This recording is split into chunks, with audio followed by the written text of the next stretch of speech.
Hi, welcome to One Word a Day. I'm Sophie, your pilot into the universe of Chinese. Let's continue unpacking some Chinese expressions, talking about the beauty of women from different perspectives. And today we're going to talk about 秀色可餐. Okay, I would point out Chinese are foodie culture. Like so many things we want to pin down to is it edible or not. And if a woman's beauty is edible, that's like palpable beauty. Okay, so here, 秀色, I translate it as prime lust. It probably doesn't really make sense, read it together, but 秀 means ripe plant. And just like a plant, it means ripe person. When a person comes to maturity. So that's I translate it as prime. So I guess in the context of the sex appeal arena, that was considered a prime is almost like the most childbearing age of women. So you can view that ancient times probably late teens or early 20s. Early 20s probably ancient times considered pretty old. But okay. Anyways, this is the prime time. We're talking about a woman's productive age. And the 色, we're talking about the lust. And the movie Last Caution is 色, and caution is 戒. 戒 means the rain as well as the caution. But 色is this translation of lust. And I think, okay, if you're talking about it's edible, that means, somebody it's desirable, and it must be this animalistic lust evoking mechanism we're talking about here. So 色 originally in contemporary Chinese mostly used as color.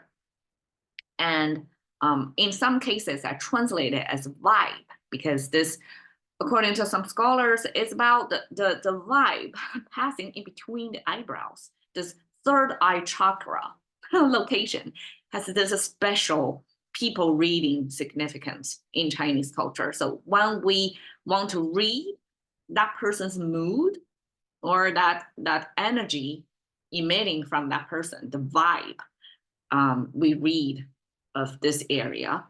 And that was explained by one person looking up at the other person because both of them are person signs. So this is a side view person. So this is a human figure, almost like English R.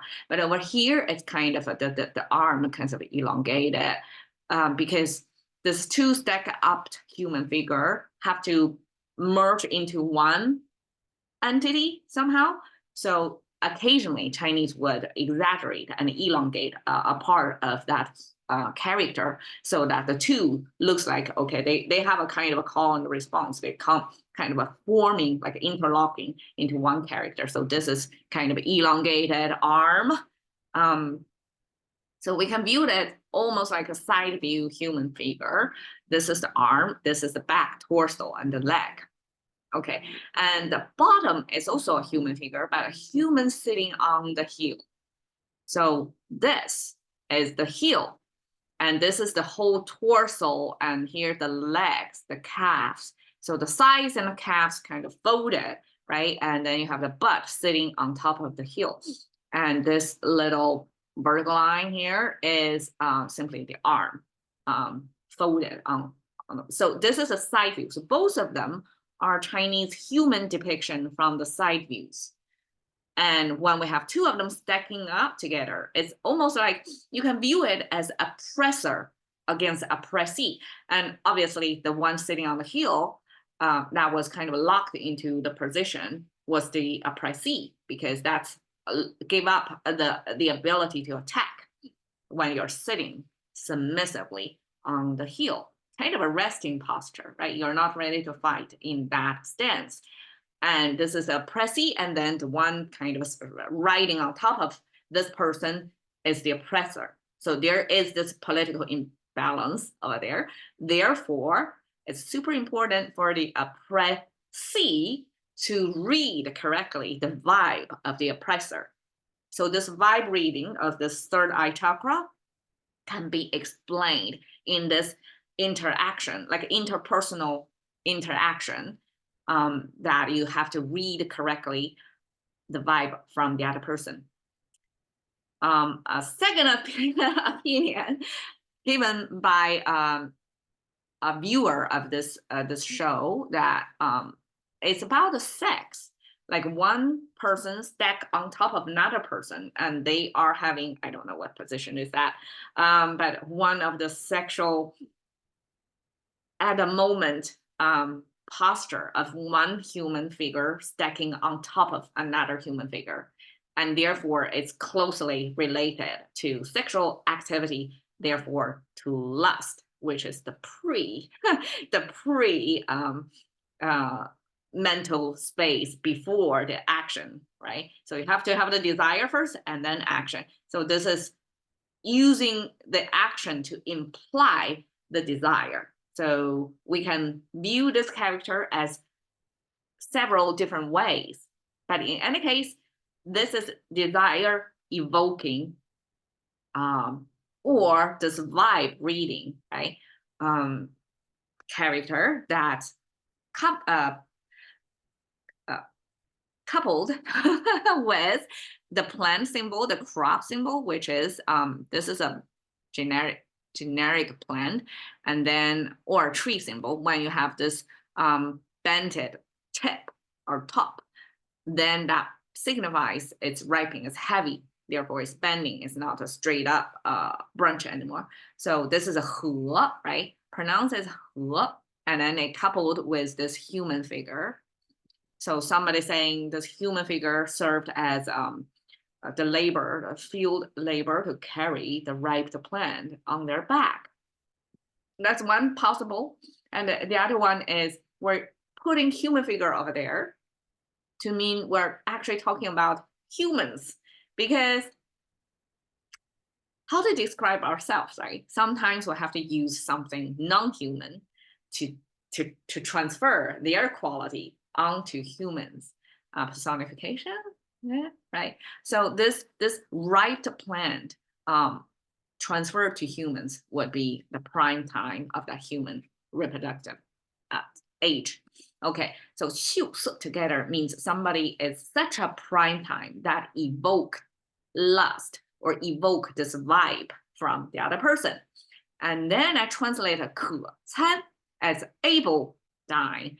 And of course, in English formation will be edible, right? So we have this eating and then add able behind it. But Chinese flip the sequence.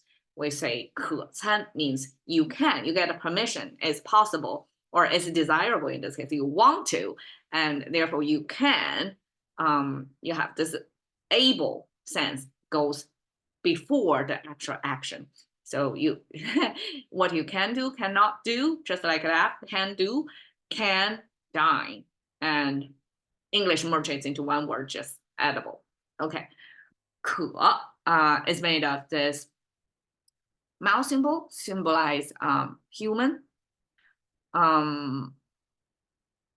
We use human mouse. You know, in English we have head count. Chinese have mouse count. And then this mouse symbol symbolize not only it has a function of speaking, but also eating. So it's both opinion voicing, a brain, so to speak, right? And also consumption, consumer. So it represents two main functions of human beings. And then this, I view it as heaven, okay, or the divine, the all around, all wrapping, all present environment, nature. And then here is a puff of air going up. Okay, puff of air going up. This non-linear line gives you the sense of it's something aerial. It's not a structural sense that you have to form a perfect perpendicular thing. So this non-linear shape gives you the things are going through space, not in a straight line. Therefore, it's more likely the voice, human voice, going upward toward the sky. So it's trying to have a communication between humans, represented by males, communication line to the divinity.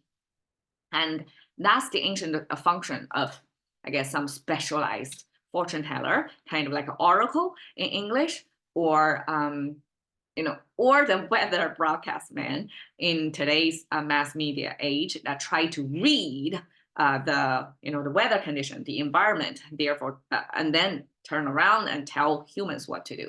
So this communication serves in both directions. So you sing your songs or tell your stories or do your prayer going upward, and then you read what's up there. Chinese have a special symbol that's kind of looking like a lightning with zigzag lines to show you're reading the signs or signals, the language from the divinity, interpret it down to tell humans what to do then. Okay, so in any case, this divine reading then becomes this permission because I guess ancient times we don't give our own permission to do things. We have to follow the environmentally friendly or the divinity approved path or course of action. We cannot permit ourselves to do things. We have to follow the right path, coded or decoded, so that you don't die. The consequence of, say, farming, right? You plant seeds at the wrong timing. You didn't read the weather condition correctly. That could be fatal to your tribe. So this permission didn't come from yourself. You don't give yourself permission. It came from the divinity through some interpreter in the middle, tell you what to do. Okay, then this becomes able. Okay, becomes dynable, this able thing. Okay, then have, three finger right hand symbol here. And then we have this cracked bone. So this is a simplification of a bone looking. It's already cracked. It's not a full complete bone. So I guess chewing on a bone was a thing. Yeah, Chinese have like oxtail or many soups or cuisines that have bones in them. And that was very much against the cuisine here in America. Everything is so edible, so bite-sized. Everything is chopped for your convenience that our eating function here was very limited. It's like risk-free eating. But yeah, in China, I eat fish with the fish bones around. I get choked on fish bones all the time. I regard that's the regular way of eating was raised that way. Like you're supposed to have the meat in its original form as close to its original form as possible. So pork came with bones, fish came with bones and served in that original packaging, so to speak, of the food. So this three finger hand symbol with this cracked bones together simply means you're attacking some meat left over on that cracked bone. And then this triangle sign means gathering. I would view dining as a communal process. So whenever a family is dining, they eat together. It's not a singular, like you eat at different times. No, it's like the full household sit around together and have dining experience together. Okay, now this shape with one horizontal line with a little bit of vertical line here, it means aromatic grains. So think about the aroma from rice cooker when the rice is ready. You smell that, and Chinese visualize that. And so you can almost view that as some air or the aroma from the grain of rice. So the grain of rice here almost look like the sun symbol, right? We also have the sphere with horizontal lines. That means the sphere with energy in it. And the grain of rice looks similar. Grain of rice, if we go philosophical, it almost is a tiny little bit of capturing of the sun, of the energy, but captured in the food format. The plant can grow only after so many sunlight, right? So in a way, it's the heat and the light converted to bioenergy. And so I'm not exactly surprised, or I fully agree with this creation of the grain symbol look the same as the sun symbol, because they are essentially the same thing. It's energy captured in there. Okay, and then we have this knife symbol or shovel. You can view it as utensil, like you're eating, you have to dig into the rice, dig into the food.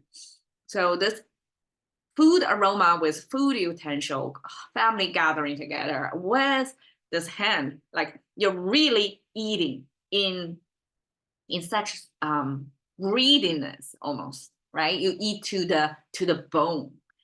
You're hands-on eating, not only with utensils, but you really have your hand on to that food. That means you're really relishing the food. Have a rich experience between humans and food, like how we touch the food. Do we touch the food? I mean, nowadays we use chops and sticks. We do have some finger food, but that's limited to certain categories of food. Like what's it called? Fries, right? That's finger food. You do touch your food. But for the most case here, we use utensils. When Chinese show bare hand next to bones, that's like really hands-on food processing. You're really touching the food before eating it. So that captures the enjoyment of the food. You can pack in all interpretations of that, but this 餐 means it's another way to say 食. 食 is the bottom. That's just a generic eating. That means a family gather together, eating using utensils, digging into the rice. Okay, and now added with this hands next to the bones, almost like you're devouring, you're really eating, working hard at it. Really, you're hands-on now, and also you eat all the way to the bone. Okay, so 秀色可餐 simply describe a very, I guess, attractive female that send you the message, evoke you the lust, and make you feel like she's almost like food. It's very edible because she's in her prime time, the most cheering childbearing time that you want to father that child. Okay, so this, I translate as delicious. I'm not sure in English delicious can describe woman that it evoke you such a desire that you feel like you can eat them. But Chinese do associate the sex appeal from female to this food appeal. I guess eating and having sex, both of them are essential to survival. So I guess in that sense, there's nothing wrong for this culture to pair the two different activities into one phrase. And this isn't not anybody know. I guess I just use this to show a prime. I mean, she almost looked like a teenager, right? So it's almost like illegal in the context of here. But when I search 秀色可餐, many images show, and this is one. And I guess her posture shows like she's kind of pose for the photo shooting to give you the sense of a little bit innocence, right? It's not mature woman. And then therefore it's more, I guess, approachable, because if we look at this dynamic of sex appeal from the man's perspective, 秀色可餐, if from a man's perspective, if this is approachable sex appeal. The previous episode we talked about 风情万种. which is only a specific era with a specific growth or upbringing, women can exhibit such 风情万种. It was not approachable, was not even possible for most of the time. But 秀色可餐, then it's almost like your neighbor, the girl next door kind of concept in English. Like she's ready on the dating market and she's ready to, get picked up. So that's more like this sense of it's somebody ready on the dating market, and it's approachable, it's within your reach, but at the same time it's also desirable. Okay, that's 秀色可餐. Thanks for your time. See you another day.